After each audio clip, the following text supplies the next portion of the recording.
Assalamualaikum warahmatullahi wabarakatuh. Bertemu lagi dengan saya di Ahan Entertain, busanya informasi, ilmu pengetahuan, dan juga hiburan. Seperti biasanya, saya kembali kepada kalian semuanya tentunya dengan segudang spoiler film yang akan mengisi waktu-waktu luang kalian. Pada kali ini kita akan membahas sebuah film yang berjudul 12 Years Slave, di mana film ini menceritakan tentang seorang yang menjadi budak selama 12 tahun. Langsung saja kita mulai spoiler film kita pada kali ini. Film pun diawali dengan menunjukkan tahun 1841, di mana Solomon adalah pemain viola yang mahir dan juga cukup terpandang. Dia juga punya kehidupan yang sempurna dengan istri dan dua anaknya, yaitu Margaret dan Alonzo. Kehidupan Solomon berjalan benar-benar tidak ada masalah sampai akhirnya dia bertemu dengan Hamilton dan juga Brown. Dua orang ini ternyata adalah pesulap sirkus yang sedang mencari seorang ahli musik untuk mengiringi pertunjukan mereka. Mereka yang kagum dengan permainan viola Solomon mengajaknya untuk bekerja sama dan ikut dalam acaranya di Washington DC dengan iming-iming gaji yang cukup besar. Akhirnya Solomon pun menyetujuinya. Sesampainya di sana, setelah mereka melakukan pertunjukan, mereka pun malamnya langsung merayakan kesuksesan acara mereka. Mereka bertiga akhirnya makan malam di restoran yang mewah. Di adegan ini, kalian bisa lihat kalau Solomon diajak minum anggur sampai dia mabuk dan juga tidak sadarkan diri. Besokkan harinya, tiba-tiba Solomon terbangun di ruangan sempit. Dia kebingungan kenapa bisa ada di tempat ini. Ditambah lagi, kaki dan tangannya dirantai. Setelah tidak lama, sadar, datanglah seorang yang menjelaskan kalau Solomon sekarang adalah properti miliknya dan akan dijual sebagai budak. Mengetahui hal ini, Solomon menjelaskan kalau dia adalah orang yang merdeka dan berhak bebas. Namun sia-sia saja, mereka langsung menyiksa dengan cara memukul Solomon supaya Solomon tidak berani lagi berbicara tentang statusnya. Dan mereka menginginkan Solomon mulai saat ini adalah seorang budak tanpa latar belakang yang jelas. Siksaan demi siksaan Solomon terima, sampai akhirnya dia sudah tidak berani lagi mengungkapkan siapa dia. Dan kenyataannya mereka akan membawa Solomon ke New Orleans. Sebelum dibawa ke kapal, mereka diselundupkan lewat kereta dan diancam akan dibunuh jika mereka mencoba kabur. Singkat cerita, akhirnya mereka sampai di pelabuhan New Orleans. Dan di sini kita bisa melihat beberapa budak lainnya yang bahkan keadaannya lebih buruk dari Solomon. Ada orang yang tangannya sudah dipotong, badannya penuh luka, bahkan ada yang dipakai penutup mata dan penutup mulut yang dibuat dari besi. Miris sekali. Nyaris gak ada harapan di wajah-wajah mereka. Mungkin saat itu mereka berpikir kematian adalah jalan terbaik untuk mengakhiri penderitaannya. Setelah beberapa lama datanglah seorang kurir putih, dan ia adalah seorang penjual budak bernama Freeman. Si Freeman ini kemudian mengabsen budak-budaknya yang baru saja datang dari kapal, dan Solomon kaget ketika namanya diganti menjadi Platt. Ketika Solomon ingin menjelaskan nama aslinya, tiba-tiba saja Solomon langsung ditampar, dan hal ini membuat Solomon terdiam dan merasa trauma dengan kejadian penyiksaan yang dialaminya ketika dia ingin menjelaskan siapa dia sebenarnya. Akhirnya mereka dibawa ke tempat Freeman untuk dibersihkan dan diberikan pakaian bersih. Kemudian setelah itu mereka ditawarkan dan dipajang sebagai barang dagangan. Di sini para tuan tanah ataupun orang kaya hendak berdatangan untuk membeli dan menawar mereka. Sampai akhirnya William Ford membeli Platt dan juga beberapa anak buah budak lainnya. Ford ini adalah seorang kaya yang punya bisnis dari perkebunan. Dia menggunakan tenaga para budak untuk menjadi penebang kayu. Sebenarnya si Ford ini bukan orang yang jahat-jahat banget sih. Dia sering mengajak ibadah para budaknya dan mereka juga punya tempat tinggal masing-masing. Platt pun mulai hari pertamanya sebagai budak. Walaupun Ford yang gak terlalu kejam, tetapi bawaan Ford lah yang justru lebih kejam dan lebih ngeselin lagi. Tibet dan Chapin adalah orang yang ditugaskan Ford sebagai mandor. Tibet bisa dibilang jahat karena dia suka melihat para pekerjanya menderita, apalagi kalau ada yang dirasa dia menjonjol. Yang siangnya ini, Platt karena dia masih baru menjadi budak, dia nggak tahu harus melakukan apa dan apa yang harus dia hindari untuk bertahan hidup. Di sini dia punya satu usulan tentang pekerjaan membuatnya justru dibenci oleh Tibet. Jadi ada suatu adegan di mana Tibet berdebat dengan Platt mengenai masalah bagaimana mengantar kayu dari hutan dengan cepat, antara lewat sungai atau lewat darat. Platt pun memberi ide untuk mengantarkannya lewat sungai, tetapi Tibet menolak sambil meremehkan keahlian Platt. Ada hal selain bermain viola. Platt ini dulunya juga pernah menjadi kontraktor perbaikan jembatan, dan itu membuat Platt mendapatkan kesempatan untuk membuktikan kepada Ford.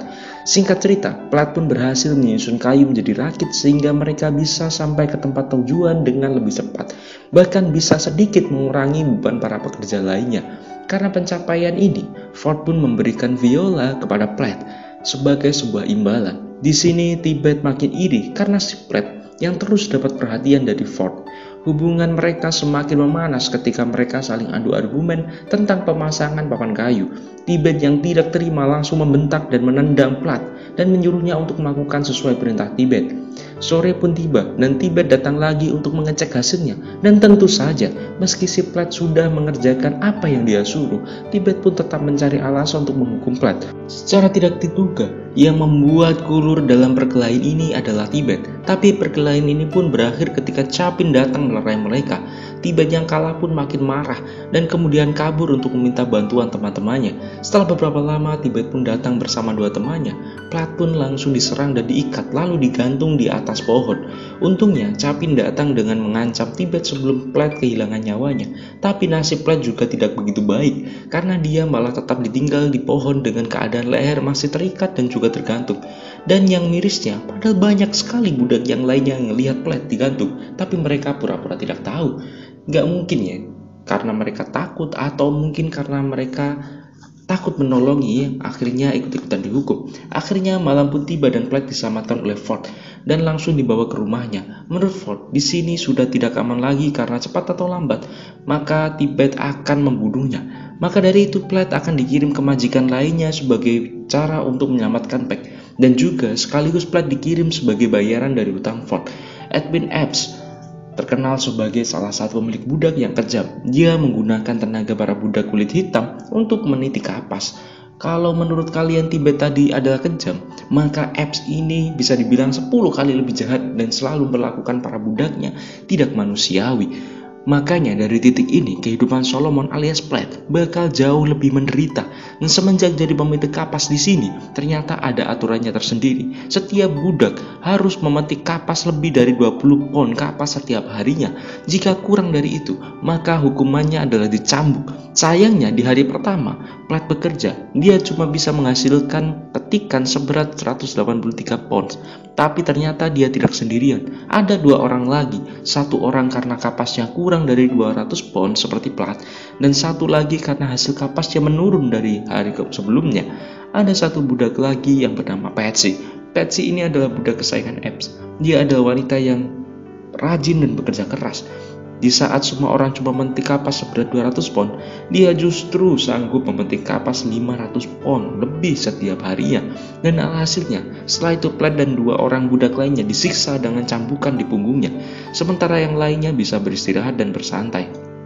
Edwin Epps ini punya sifat pemarah dan gak menentu. Salah satu sifatnya yang dia muncul adalah ketika tiba-tiba mengajak para budak buat berdansa. Padahal mereka lagi tidur dan pastinya masih kelelahan. Si Epps ini terlihat menikmati melihat para budaknya terpaksa menari, tapi istrinya tidak begitu senang dengan kehadiran Patsy. Tampaknya dia cemburu karena Patsy selalu dianak emaskan, dan kecemburuan ini makin terlihat ketika istri Epps melempar vas bunga ke wajah Patsy. Dan dari sinilah sontak semua orang akhirnya kaget. Keesokan harinya, setelah pekerjaan selesai, Platt diberi tugas oleh istri Epps untuk pergi ke toko. Di tengah perjalanan, Platt sempat punya niat untuk kabur, namun secara tidak sengaja dia bertemu dengan tuanan tanah lain yang bersiap-siap menggantung budaknya. Entah masalah apa yang mereka buat sampai akhirnya mereka harus mati digantung. Setelah melihat ini, Platt pun jadi makin yakin kalau dia tidak bisa kabur begitu saja. Niat Platt pun akhirnya surut dan dia balik ke rumah Epps dengan barang belanjaan. Malam harinya, si Epps datang ke kamar para budak untuk menemui Patsy. Kalian tentunya tahu apa yang bakal dilakukan oleh Epps setelah puas memperkosa Patsy. Di saat yang sama, Epps hampir saja membunuh Patsy dengan cara mencekiknya. Namun hal itu tidak dilanjutkannya karena mungkin ia masih berpikir Patsy adalah pekerja keras yang berguna bagi ladangnya. Sampai tiba di suatu momen karena hal ini terus terjadi berulang. Patsy pun sempat memohon kepada Platt untuk membunuhnya agar semua penderitaannya berakhir. Namun tentu saja Platt menolaknya. Keesokan harinya seperti biasa, Platt menjadi suruhan istri Edwin untuk pergi belanja. Namun untuk kali ini ada satu benda yang menarik perhatian Platt, yaitu kertas yang bisa dia gunakan untuk menulis surat. Di tengah hutan dia pun mencuri satu lembar kertas dengan cara dilipat dan juga dimasukkan ke lengan bajunya, dengan harapan kertas ini akan berguna untuknya di masa depan yang akan datang. Tibalah di musim panen selanjutnya, namun tiba-tiba ladang kapas Epps diserang hama. Karena hal itu, Epps pun meminjamkan beberapa budaknya termasuk Platt untuk bekerja di tempatnya Hakim Turner selama 1 musim sampai ladangnya pulih. Hakim Turner adalah orang yang terbilang dermawan dan juga ramah terhadap budaknya. Di sini Platt dan budak-budak lainnya bekerja sebagai penebang tebu, dan ketika bekerja Hakim pun melihat kalau Platt bekerja sangat gesit dan berbeda dari yang lainnya. Suatu hari Turner mengetahui kalau Platt bisa bermain viola dan memintanya untuk bermain di pesta temannya. Platt tentu setuju dengan tawaran ini, ditambah kalau Platt boleh menyimpan upahnya. Namun sebelum acara dimulai, ternyata Platt sempat mengukir viola dengan 3 nama anggota keluarganya sebagai bentuk rasa kangennya dan juga sebagai pengingat kembali selagi dulu menjadi seorang pemain viola terpandang. Namun sayang sekali kehidupan Platt yang terbilang damai ini pun harus kembali terenggut. Nyatanya waktu Platt bekerja di Hakim Turner telah berakhir dan harus kembali ke majikan namanya. Akhirnya tibalah Platt dan para budak lainnya di rumah Epps dan disambut dengan sinis. Di sini dia kelihatan bergandeng dengan anak yang kemungkinan besar adalah hasil hubungannya dengan Patsy. Dan ngomong-ngomong sama Patsy, nasib dia tidak membaik. Pasalnya di adegan ini kita bisa melihat mata kanan dia berdarah dan mukanya memperlihatkan kesedihannya mendalam. Ternyata tidak cuma anak perempuan tadi yang baru, di sini juga ada kehadiran Alsby, yaitu orang kulit putih yang bekerja memetik kapas. Meski dia melakukan pekerjaan yang sama dengan Platt dan budak lainnya, tapi dia mendapatkan perlakuan yang spesial. Buktinya adalah ketika Alsby nggak bisa mencapai target, dia tidak dihukum cambuk, malah dia justru diberi semangat agar mencoba lebih keras lagi. Di suatu kesempatan Platt dan Alsby mulai berbicara satu sama lain. Kemudian dia menjelaskan awalnya dia adalah seorang mandor, tapi karena suka mabuk akhirnya dia dipecat sampai akhirnya menjadi bekerja sama seperti budak lainnya. Percakapan ini bikin Platt percaya sama dia. Datang ke kamar Alsby pas larut malam. Ternyata Platt mau minta tolong buat ngirimin surat dia ke New York. Platt bahkan memberi imbalan dari uang yang ia peroleh saat bermain viola di tempatnya Hakim Turner. Alsby pun setuju untuk membantu Platt dan mereka sepakat untuk bertemu lagi 2 hari setelahnya. Setelah itu, Platt pun langsung menulis surat meski harus sembunyi-sembunyi di ladang jagung. Namun entah kenapa, tiba-tiba Edge datang dan tahu soal rencana Platt. Siapa lagi kalau bukan Alsby tadi, si bangsat tadi. Untungnya Platt punya alasan dan dia bilang gak bisa bohong supaya dia bisa naik pangkat. Dan kebohongan ini ternyata meyakinkan Edge. Dan nyawa Platt pun akhirnya bisa selamat. Di momen inilah harapan Platt hancur. Rencana dia gagal dan Platt terpaksa membakar surat yang sudah susah payah dia tulis. Suatu hari entah berapa bulan atau berapa tahun setelah kejadian itu, Edge pun berniat untuk membangun sebuah tempat santai di halaman rumahnya, dan karena itu dia pun menyewa seorang bernama Bas. Bas ini adalah ahli bangunan yang datang dari Kanada untuk bekerja di Amerika, dan dia jujur merasa kaget melihat rasisme yang terjadi di Amerika, khususnya di rumah Epps. Makanya ketika Epps menawari Bas minum, dia malah tertawa karena menurut Bas dia bilang kasih. Bas juga lanjut bicara kalau perbudakan itu tidak baik sama sekali. Beberapa hari kemudian Epps mencari Patsy dengan nada marah-marah. Setelah beberapa saat Patsy pun datang dan dia mengaku pergi ke tangga Epps untuk meminta sabun serta menjelaskan kalau di sana ia lebih dihargai. Namun Epps saat terima dan langsung menyeretnya untuk disambung. Kejadian ini menarik perhatian istri Epps. Memang menginginkan Patsy menderita. Dari sinilah Patsy dicambuk habis-habisan. Saking kerasnya tulang punggung Patsy sampai bisa terlihat karena dagingnya terkoyak sampai ia menghancurkan biola pemberian Turner. Suatu hari, Platt yang sedang bekerja bersama Bas mulai berbicara tentang sudut pandang perbudakan. Dari sini Platt menyadari kalau Bas benar-benar tidak menyetujui perbudakan seperti yang dialaminya. Kesempatan ini pun Platt manfaatkan untuk jujur tentang siapa Platt sebenarnya. Setelah mendapatkan respon baik, akhirnya Platt meminta tolong kepadanya untuk menulis surat kepada temannya yang bernama Parker tentang keberadaan Platt dan kondisinya saat ini. Tentu saja awalnya Bas merasa takut karena bisa saja hal ini membahayakan nyawanya ataupun nyawa Platt sendiri. Tapi setelah berpikir dan Platt meyakinkan tentang penderitaannya, dia akhirnya mau membantunya nanti setelah membereskan pekerjaannya. Setelah penantian yang sangat lama dan Platt hampir melupakan harapannya, Tiba-tiba suatu hari sebuah kereta kuda datang dan seorang sheriff menghampiri Platt dan menanyakan tentang siapa yang datang bersamanya. Dan Platt pun dengan wajah sedikit kagetnya menjawab kalau orang itu bernama Parker yang merupakan temannya. Di sini ia datang ditanya tentang keluarganya dan juga nama aslinya. Setelah sheriff yakin, akhirnya Platt pun memeluk Patsy sebagai perpisahan dan pergi tanpa menghiraukan Epps.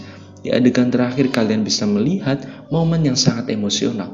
Setelah bertahun-tahun terpisah dari keluarganya, Solomon pun akhirnya menapakkan kakinya di rumahnya yang sudah tidak bisa dia kenali lagi. Anak-anaknya sudah besar semua, bahkan si Margaret ternyata sudah menikah dan punya seorang bayi.